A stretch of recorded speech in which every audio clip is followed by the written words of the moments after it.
Enquanto, ó Salvador, teu livro eu ler, meus olhos vêm abrir, pois quero ver da mera letra além a ti, Senhor. Eu venho a ti, Jesus, meu Redentor.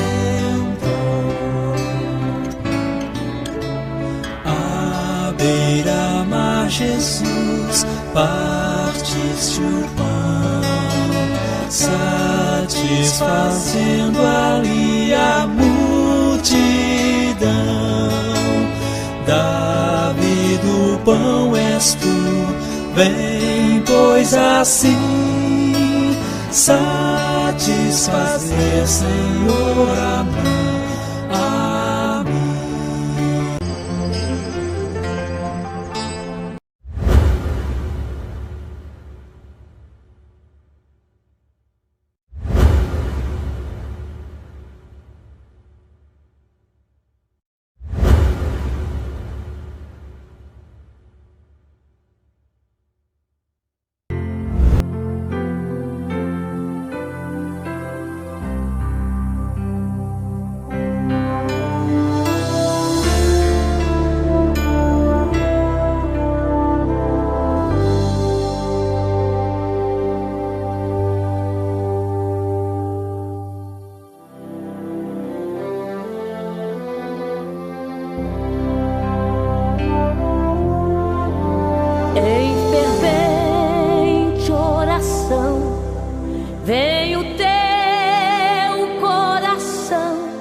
Na presença de Deus derramar,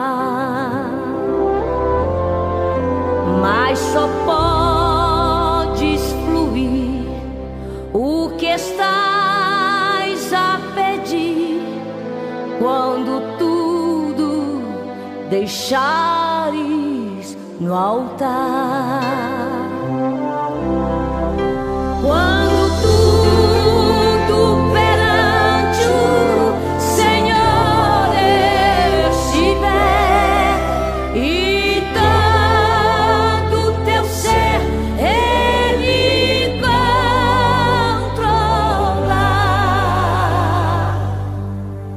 Só então hás de ver que o Senhor tem poder quando tudo deixares no altar.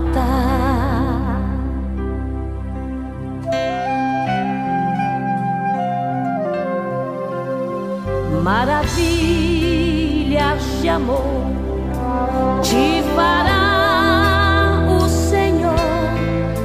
atendendo a oração que aceitar.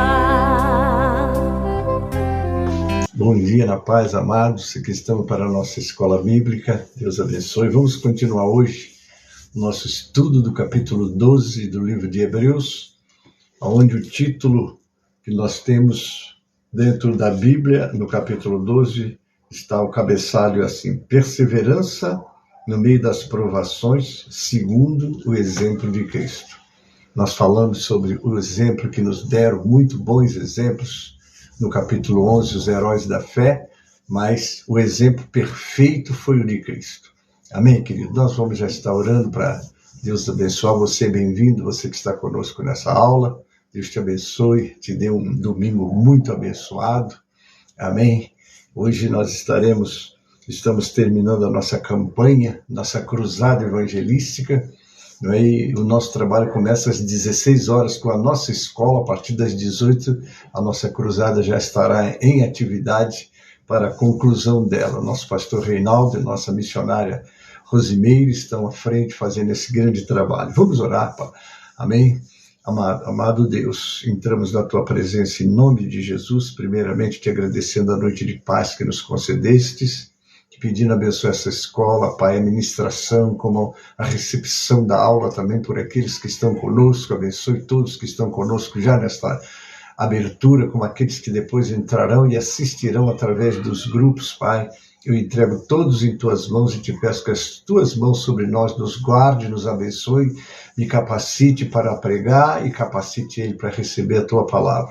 Abençoe a nossa nação brasileira, os governantes, que eles tenham um governo quieto e sossegado, voltado sobretudo para as grandes necessidades desta nação. E a maior necessidade dela é a necessidade de Cristo. Mas, Senhor, assim entregamos em Tuas mãos também a Tua igreja, que tem a missão de ser o sal e a luz da terra. Abençoe os nossos pedidos de oração que passaram, eu entrego nas Tuas mãos. Também quero entregar nas Tuas mãos aqueles pedidos que serão colocados, clamores que virão, que o Senhor, estender as Suas poderosas mãos, possa socorrer todos eles, Pai. Eu oro com ação de graças, em nome de Jesus, para a glória do Senhor Jesus. Amém e amém. Amados, nós vamos chamar agora o nosso hino 545 do cantor cristão, que é o hino da nossa abertura. Amém? E você está convidado. Abra o seu cantor e vamos louvar juntos.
Amém.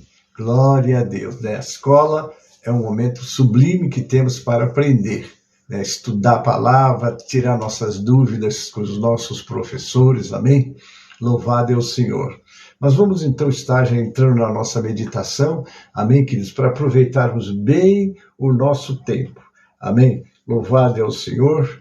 E nós já estamos então começando a meditar na nossa aula, porque ela tem muito a nos dar nesse dia, e com certeza você vai aprender e saber como está caminhando com o Senhor nesses dias difíceis, mas que o Senhor te faça corajoso, não é? Porque é olhando para Jesus que nós vamos conseguir realizar a sua obra. Amém, queridos? Então vamos continuar. Nós paramos exatamente falando sobre como um corredor, o cristão deve estar em constante movimento rumo ao objetivo, apesar da oposição. Isso exige esforço diligente e resistência, os quais são obtidos mediante constante disciplina. Disciplina faz parte do corredor, todo aquele que se alista para qualquer esporte, eles têm momento de abstinências, momento de esforço, sacrifícios, e só assim que eles conseguem galgar, não é, aquilo que eles desejam, que é o prêmio pela sua dedicação. Mas vamos continuar. A nuvem de testemunhas do Antigo Testamento nos inspira, mas o nosso principal incentivo é encontrado na pessoa e na obra de Cristo. Ele é o paradigma, ele é o exemplo, aquele que começou e terminou a obra de maneira vencedora. E ele quer que você e eu sejamos vencedores também. Que tendo ido antes de nós, como autor e consumador da fé, é o exemplo supremo de fé na corrida. Quando você aceita o Evangelho, você entra numa corrida e precisamos de estar de olhos no autor, olhando para Jesus, o autor e o consumador da nossa fé. Amém? Jesus dá fé a todos aqueles que se aproximam de Deus por meio dele, para prestar a adoração agradável, que é aceitável para Deus e ofertada em sua presença. Amém, queridos? Havia um prêmio para a fidelidade do próprio Senhor. Sim, foi em troca da alegria que lhe estava proposta que ele pôde vencer. Pela alegria que lhe estava proposta, Jesus sofreu na cruz em antecipação da alegria de ser o Salvador de seu povo, uma vez que o sofrimento necessário estivesse determinado. Ele já sabia o que o esperava. Não é isso, queridos? Porque nada acontece de surpresa para o nosso Senhor. Ele já viu tudo, ele é onisciente, onipresente, onipotente. Ele está a par de todas as coisas, por isso que pode e está no controle de todas as coisas. Amém? Vamos lá. Como Moisés olhava para frente para o galardão, está lá em 11:26, do mesmo modo Jesus estava consciente da vinda do seu próprio galardão. Se a primeira interpretação for considerada em troca da alegria, Jesus escolheu o sofrimento em lugar da alegria. Ou seja, ao invés de viver uma vida tranquila, ele escolheu morrer, pois ele poderia ter permanecido no céu, está lá em Filipenses 2:6, ou pelo menos evitado a execução na cruz, está lá em João 10:17-18 e 12:27. No entanto, ele nem fez caso da ignomínia. A crucificação era um modo tão vergonhoso de execução que era proibida para os cidadãos romanos. Além disso, os judeus acreditavam que ser pendurados em um madeiro era ser amaldiçoado por Deus. Está registrado em Deuteronômio 21:23 e em Gálatas 3:13. No entanto, ele suportou tamanha oposição. A palavra grega pode sugerir palavra dura e zombaria. Em Mateus 27:39-44, fala de provações com as quais os leitores tinham algumas experiências, está em 10:33. Isso para que nós não venhamos a nos fatigarmos. Uma advertência que está no livro de Provérbios 3, 11 e 12, que diz assim, que é citado nesses versos 5 e 6. No entanto, ele resistiu até ao sangue. Os leitores tinham sofrido perseguição, mas nada tão sério como o que Jesus sofreu, ou, de fato, como o que está catalogado em 11:35-38. Não era o tempo de eles pensarem em desistir. Na luta contra o pecado, diz o autor de Hebreus, vocês ainda não resistiram até o ponto de derramar o próprio sangue, que foi o que o Senhor fez. Está lá no versículo 4. O autor elaborou sobre Provérbios 3, 11 e 12, que diz assim, meu filho, não despreze a disciplina do Senhor, nem se magoe com a sua repreensão. O verso 12, pois o Senhor disciplina a quem ama, assim como o pai faz ao filho de quem deseja o bem, para apoiar a visão sobre o sofrimento da vida cristã que ele estava para apresentar. O plano de Deus para guiar muitos filhos para a glória significava que o autor da salvação deles tinha de ser aperfeiçoado pelo sofrimento, está lá em 2:10, né? Embora ele fosse o filho que não merecia sofrer. O que ele fez para sofrer? Por que tomou a cruz? porque tomou a cruz em nosso lugar.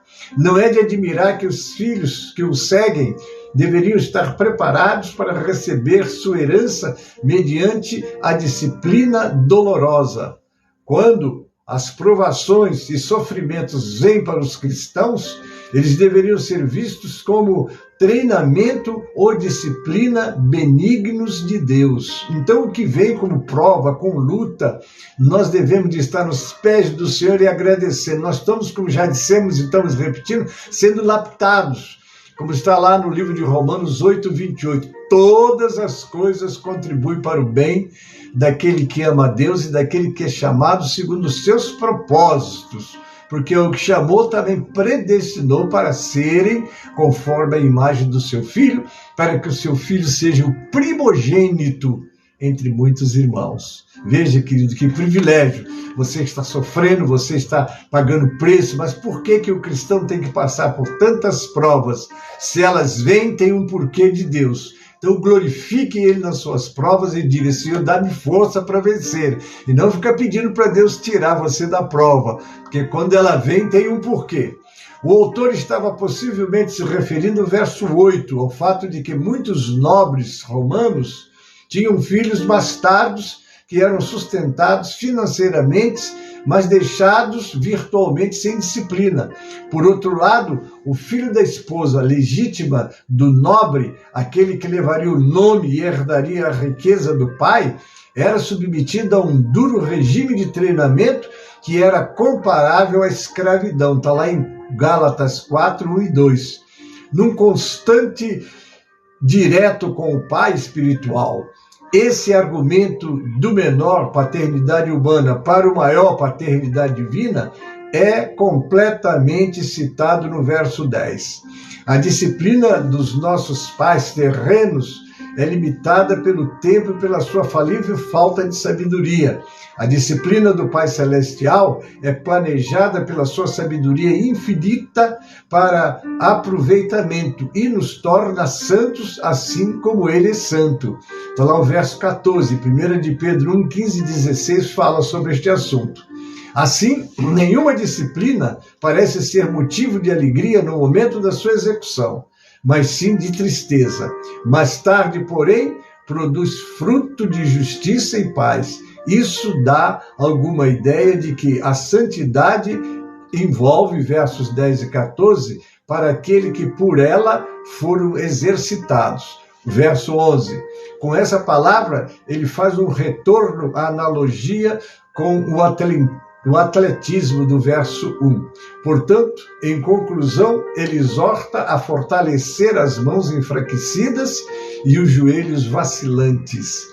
A corrida será completada com êxito somente se os ferimentos do passado espiritual estiverem curados. É o verso 12. E os perigos do futuro forem evitados. É o verso 13. O contexto de Isaías 35:3, do qual restabelecei as mãos descaídas e os joelhos trópegos, foi tomado, é de encorajamento para o medroso, está Isaías 35:4.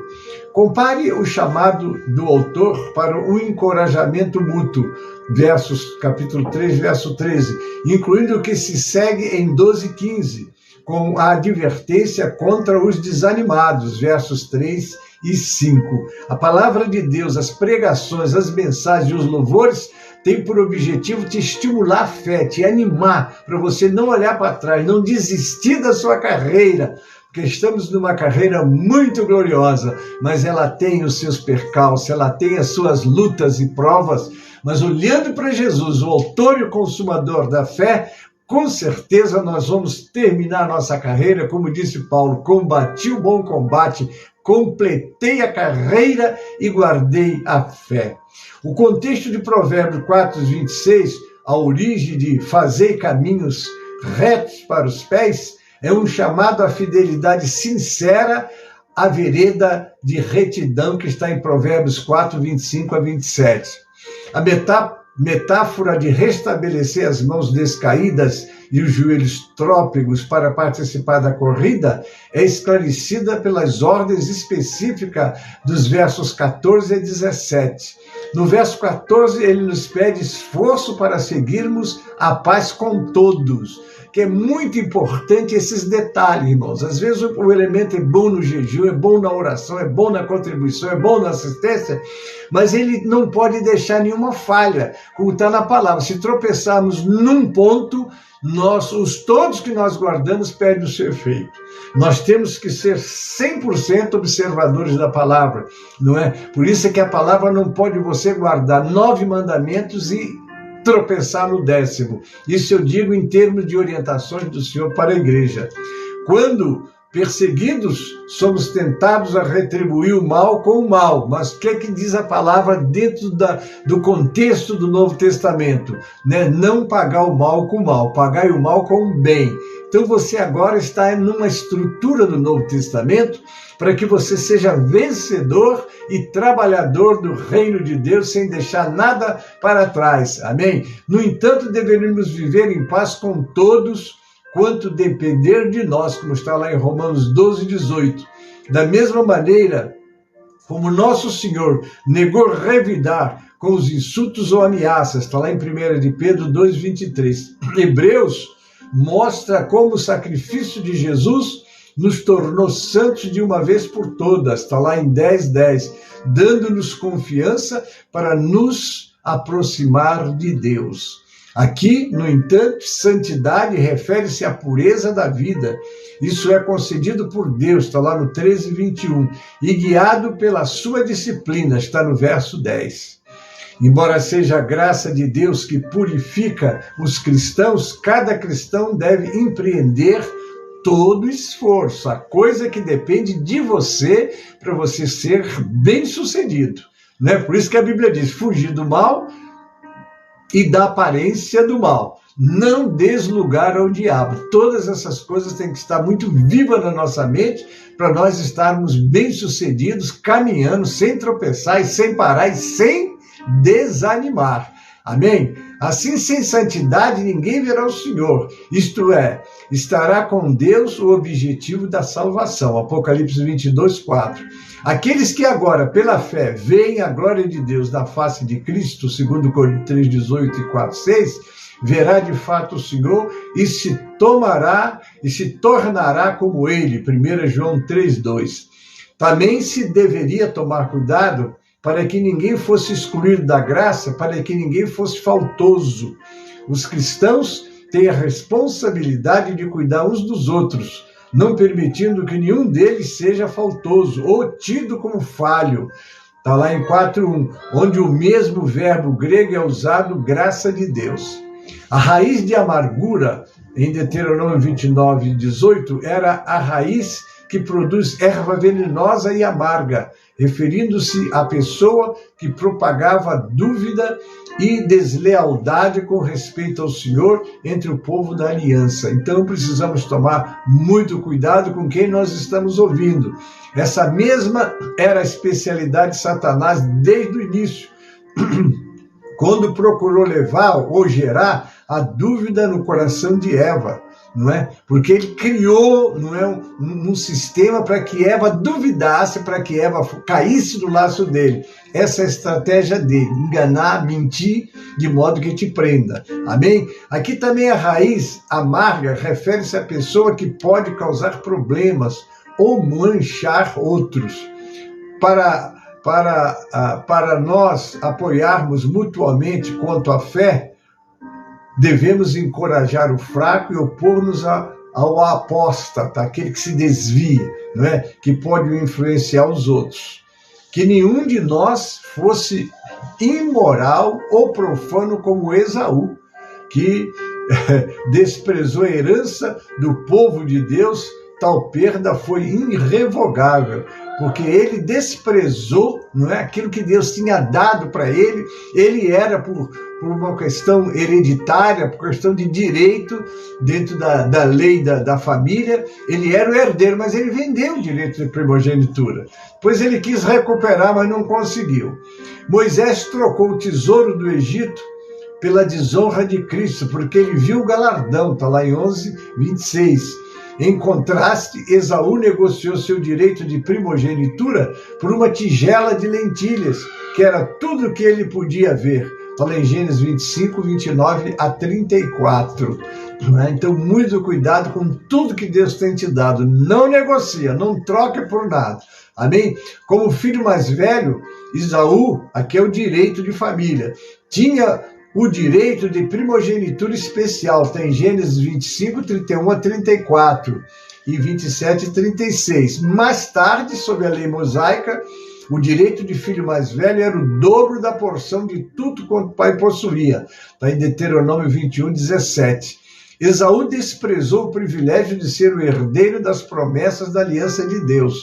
No verso 17, ele nos lembra que Esaú tentou reverter o seu quadro. Foi um chamado a relembrar um segundo estágio da perda de Esaú.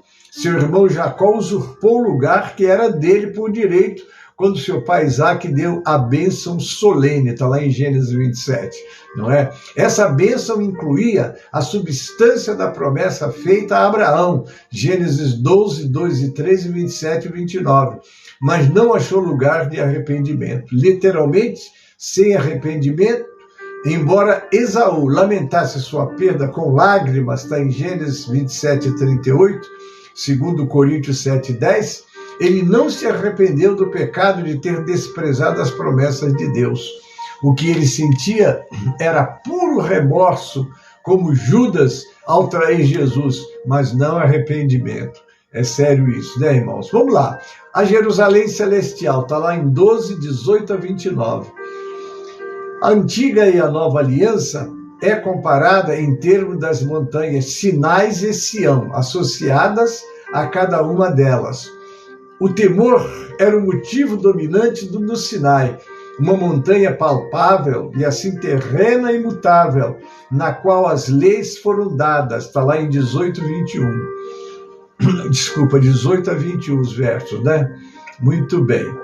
A alegria e a confiança caracterizam a celestial e assim eterna Sião, porque o Salvador está lá com o sangue do perdão. Ele tem nas mãos dele o perdão para nós. Só ele tem o perdão.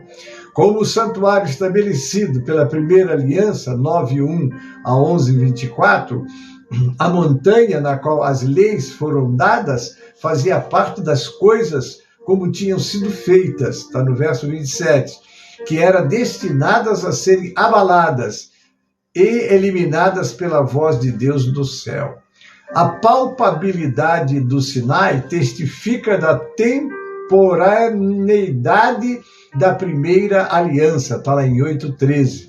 Por causa do medo que tinham do contato direto com a santidade impressionante do Senhor, que os destruiria, está em Êxodo 20:19, os israelitas suplicaram a Moisés para mediar as palavras de Deus a eles. Que eles tiveram, da primeira vez que o Senhor desce, mas eles tremiam de medo ouvindo a voz de Deus. Então pediu a Moisés que ele ouvisse Deus e transmitisse para eles. Eles não queriam mais estar presente ali para ouvir a voz do Senhor. Essa foi uma escolha interessante do povo que foi aprovada pelo Senhor. Deus falou teofanicamente com eles e houve chamas, trevas, escuridão e tempestade ao soar da trombeta e ao som das suas palavras, versos 18 e 19. A concessão da lei aconteceu com uma impressionante demonstração do poder de Deus. O medo foi uma reação apropriada, está lá em Isaías 6, 4 a 5, Mateus 17, 6 e Apocalipse 1, 17. Nesses textos, vocês encontram exatamente o contexto que nós estamos tratando.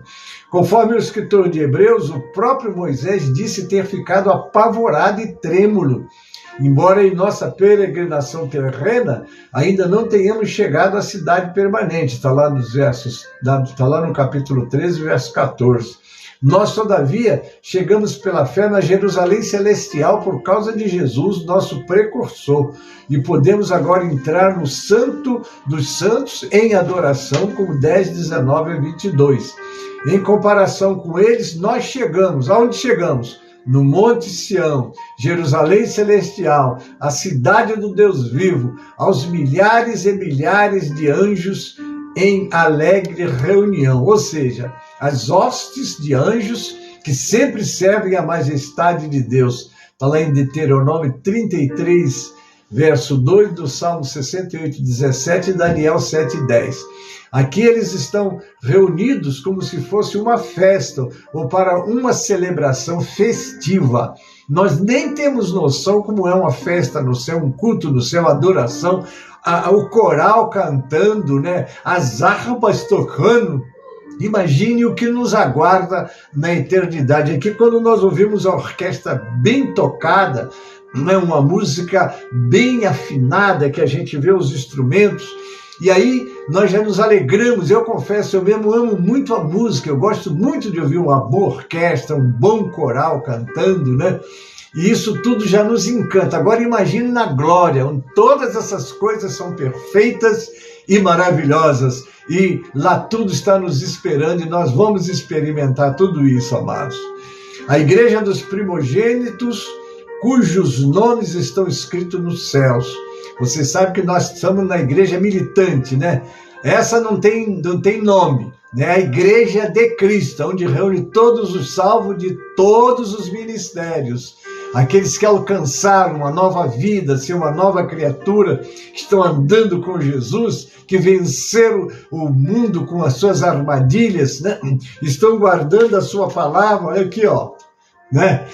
Guardando a palavra, ouvindo a palavra, interessando pela palavra, louvando ao Senhor, envolvidos na obra do Senhor. Tudo isso está ainda na igreja militante, mas quando você está nesta situação e deixa esse corpo, você já toma posse, não é, da igreja dos primogênitos, a igreja triunfante, não é? Eu gosto muito de ouvir essas palavras do nosso pastor José dos Santos Ferreira, que todas as segundas-feiras, 19 horas, tem uma bela pregação, e a gente sempre retransmite na nossa mensagem matutina das terças-feiras, não é? Ele prega na segunda e nós transmitimos na terça-feira. Ele usa muito esse termo, igreja triunfante e igreja militante. É muito importante ouvir este homem de Deus, que transmite muito conhecimento, e viver essa realidade também, tomar posse dessa, pela esperança. Amém, querido? Todos os primogênitos de Israel eram santificados na época da Páscoa dos judeus e consagrados para servirem na presença de Deus. Mas os levitas serviam no santuário no lugar deles. Na Assembleia Celestial, todos os cristãos redimidos da destruição são primogênitos. Eles são consagrados a Deus e recrutados como seus sacerdotes. Aleluia, glória a Deus. Ao contrário de Esaú, que desprezou seu direito de primogenitura, está no verso 16, todos os verdadeiros cristãos agradecidamente compartilham a herança de Jesus, o primogênito, está lá 1, 6, 14, 2, 11, 12, e se une na adoração da Assembleia Celestial, quer estejam no céu ou na terra. Estamos aqui, mas já louvando e adorando. Por isso que o culto na casa de Deus tem que ser aquele culto de adoração. Não deixar que nada lhe tire você da presença de Deus, da adoração a Deus, de falar com Deus, de louvar a Deus. Você está na presença do Senhor. É Ele que prometeu e não falha. Onde estiverem 2 ou 3 reunidos em meu nome, aí estou eu no meio deles. Ele está ali para receber o seu louvor. Não desvie a sua atenção. Não converse coisas fora do louvor, da adoração, da mensagem. Aproveita a mensagem, guarda a palavra, porque você assim vai ser edificado e abençoado, porque você está se preparando para ir morar com o Senhor na glória. Vamos lá. Deus, juízo de todos os homens, aos espíritos dos justos aperfeiçoados. Nós estamos passando por um processo de aperfeiçoamento. Estes são os espíritos daqueles que morreram no Senhor, segundo Coríntios 5, 8 a 10, Apocalipse 14, 13. Particularmente, estão sendo considerados santos do Antigo Testamento e do período intertestamentário, cuja retidão pela fé o próprio Deus testificou no 11, 2 a 4, 5, 3 a 9. Porém, essa retidão não foi acompanhada pela perfeição até a vinda de Cristo, como está em 11, no verso 40. A Jesus, mediador de uma nova aliança. A presença de Jesus na Sião celestial explica a atmosfera de alegria e confiança. O sangue de Abel clamou por vingança na terra, está lá em Gênesis 4:10. Mas o sangue de Jesus, para usar a mesma figura, fala coisas superiores de perdão para os filhos de Deus e de castigo para os ímpios. Está lá no 9, 12 a 15, 10, 19 a 22. Então veja bem, o sangue de Abel clamava, por justiça, porque ele tinha sido assassinado por Caim. Agora o sangue de Jesus é perdão. O sangue de Jesus nos purifica de todo o pecado. Este é o sangue que nós somos preparados para ir morar com o Senhor. Ao sangue aspergido, que fala melhor do que o sangue de Abel. Cuidado, não rejeitem ao que fala. Com essa exortação, cuidado, não rejeite aquele que fala, começou o versículo 25. A voz de Deus, revelando o Evangelho, deve ser ouvida e obedecida com maior atenção ainda do que aquela em que ele revelou a lei no Sinai. O contraste entre a mensagem do Antigo Testamento e a mensagem por meio do Filho do Céu retorna ao capítulo 1, versículo 1, ao fechar o círculo, o autor conduziu seus argumentos em direção à conclusão. A comparação é forte. Se os que se recusaram a ouvir, aquele que os advertia na terra e não escaparam, quanto mais nós, se nos desviarmos daquele que nos adverte dos céus, que foi o Senhor Jesus, é o verso 25. As palavras, ainda uma vez, veja o verso 26, indicam a remoção dessas coisas abaladas. Cristo enrolará os céus e a terra qual manto, está no 1:12, mas ela permanecerá. O desaparecimento da primeira aliança antiquada e envelhecida, capítulo 8:13, com o santuário 9:8 e sacrifício 10:9, é a antecipação desse abalo final. Se já estamos recebendo, como está escrito, um reino inabalável, sirvamos a Deus de modo agradável ou sejamos agradecidos. Amém, queridos? A gratidão deriva do conhecimento de que o nosso nome está escrito no céu, está em Lucas 10:20, e da nossa experiência com o dom inefável de Deus, Jesus Cristo, 2 Coríntios 9:15. A reverência e o santo temor vem do reconhecimento de que quem é Deus, verso 29, e a adoração agradável combina esse motivo. Essa citação de Deuteronômio 4:24, de que Deus é fogo consumidor, fornece uma conclusão adequada para essa exortação, que enfatiza a santidade de Deus e a finalidade do seu julgamento dos apóstatas, aqueles que deixaram o Senhor, que deixaram a sua doutrina e vivem uma vida própria. Amém, querido? Vamos agora para a nossa conclusão, amém? Para termos vitória na nossa carreira, precisamos considerar essas duas verdades. Primeira, Deus nos chamou para correr com perseverança. Amém? 2, devemos colocar o nosso foco na alegria futura, segundo o exemplo de Jesus, não é? Então, como é que você deve fazer? Foca, olha a prova, olha a luta, olha a dificuldade, mas lembra-se das promessas de Deus que são infalíveis.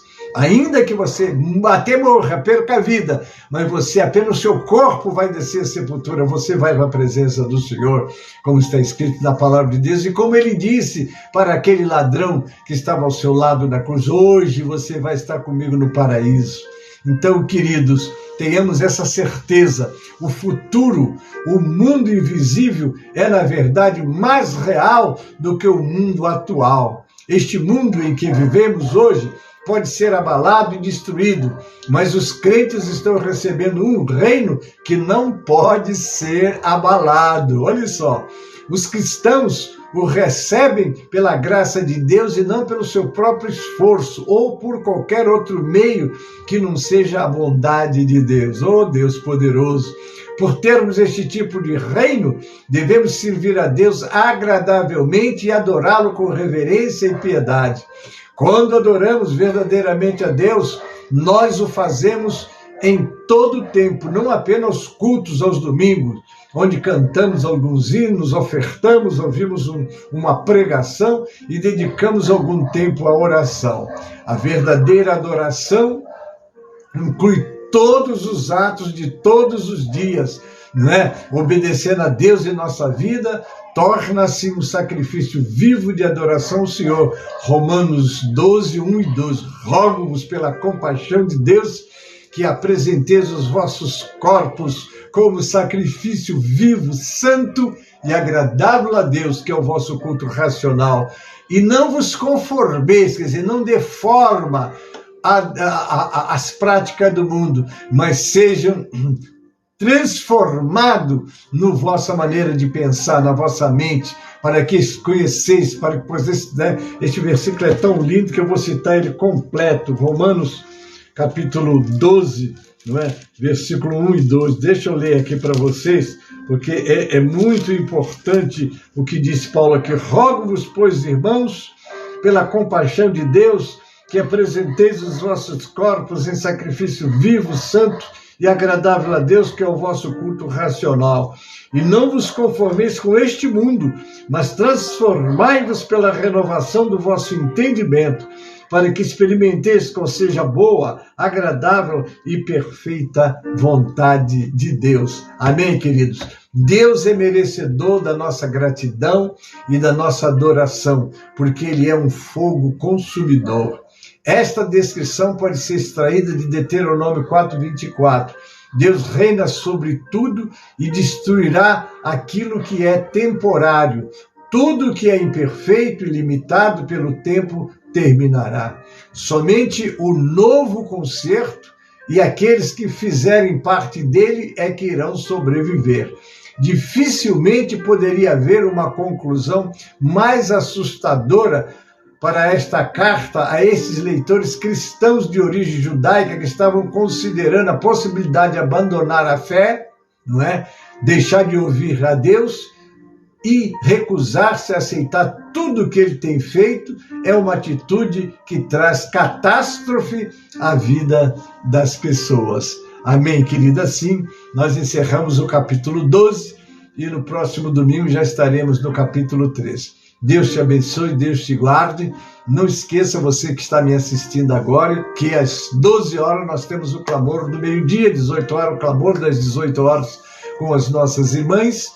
E também não esqueça, você que é membro da sede, hoje nós estamos encerrando a nossa cruzada evangelística às 18 horas, mas o nosso culto começa às 16 com a nossa escola bíblica. Não perca, tem sido uma aula muito importante. Domingo passado nós tivemos uma aula esclarecedora, muito boa, e você não deve perdê-la. Amém? Mas agora vamos chamar o nosso hino para o encerramento, que é o nosso hino de número 137 do Cantor Cristão.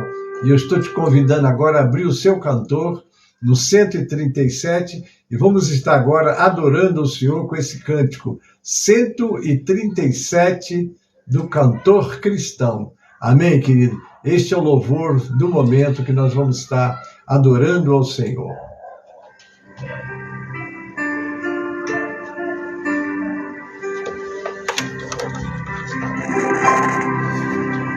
Enquanto Salvador teu livro ler, meus olhos vem abrir, pois quero ver da bela letra lei a ti, Senhor. Eu venho a ti, Jesus, meu Redentor. À beira-mar, Jesus, partiste o pão, satisfazendo ali a multidão. do pão és tu, vem pois assim satisfazer, Senhor, a mim. Amém, amados? Agora nós queremos conhecer os nossos aniversariantes da semana. Você fez aniversário esta semana? Parabéns. Parabéns à nossa escola. Que Deus multiplique este aniversário muitos e muitos anos, sobretudo na presença do Senhor. E não esqueça, não é, do salmo, do versículo do aniversariante, que é o Salmo 90, verso 12. Vamos recitar? Ensina-nos a contar os nossos dias de tal maneira que alcancemos corações sábios. Então, queridos e queridas, todos vocês que estão comigo, parabéns e Deus os abençoe grandemente. Amém? Nós vamos orar para encerrar. E às 18 horas, encerrando a nossa cruzada, estaremos lá com o jovem Davi trazendo a palavra, um homem muito usado por Deus e com certeza você vai ser edificado. Amém? Oremos. Obrigado, Pai, por esses momentos que passamos estudando a Tua palavra. Abençoe todos que receberam essa palavra, aqueles que receberão depois através dos grupos. Senhor, que sejam também edificados e abençoados. E se algum enfermo está no nosso meio e colocou o seu nome, Pai, entra com providência, cura, liberta, porque Tu és o Deus libertador. Cobre-nos com Teu sangue, livra-nos do mal, Pai, e ajuda-nos a continuarmos vencedores. A oração que faço, em nome de Jesus, e para a glória do Senhor Jesus. Amém e amém. A graça do Senhor Jesus e o amor de Deus, o nosso Pai, a comunhão e as consolações do Espírito Santo, seja convosco, seja conosco e com todo o povo de Deus que está na terra. Amém e amém.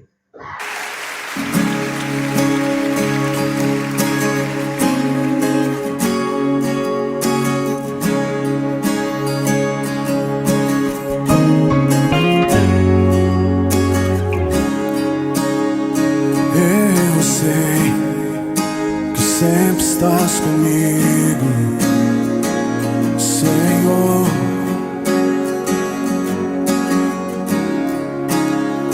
Também sei que nada acontece sem a Tua vontade. Oh, mas preciso aprender a confiar em Ti. Mas preciso aprender a descansar em Ti. Tu és meu Senhor.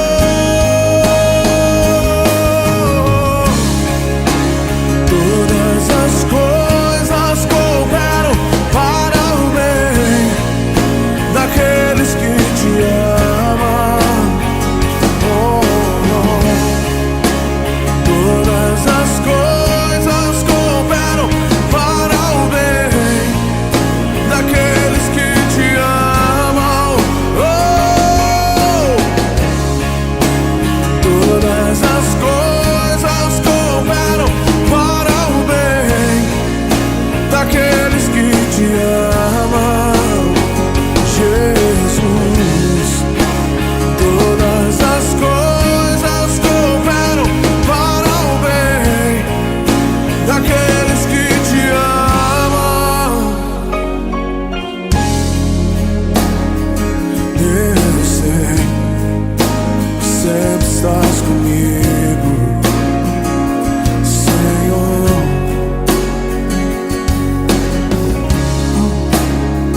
Também sei que nada acontece sem a Tua vontade. Mas preciso aprender a confiar em Ti. Mas preciso aprender a descansar em Ti. Tu és meu Senhor. E todas as coisas cooperam para o bem daqueles que Te amam. Todas as coisas cooperam para o bem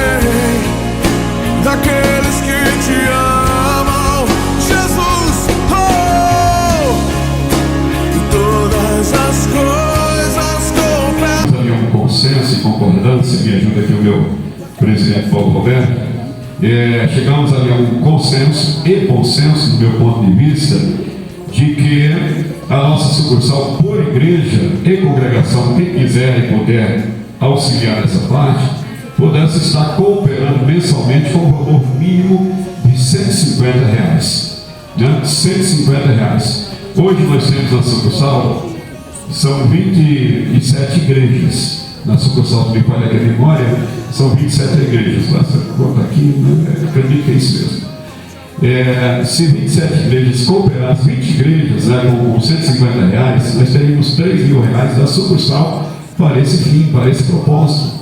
Sendo que não pesa para ninguém R$150.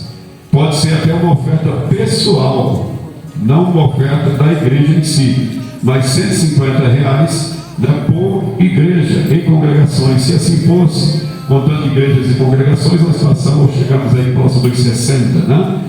Se fosse as 60 portas abertas, né, aproximadamente, quanto nós teríamos? Aqueles que te amam, levante as suas mãos e diga isso essa noite. Todas as coisas cooperam para o bem. Aqueles que te amam,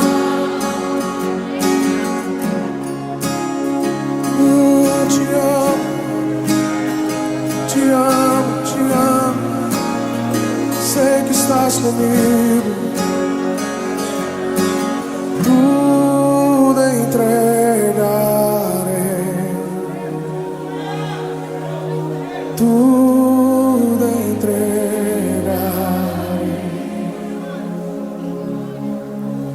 Se por ti, Jesus, bendito.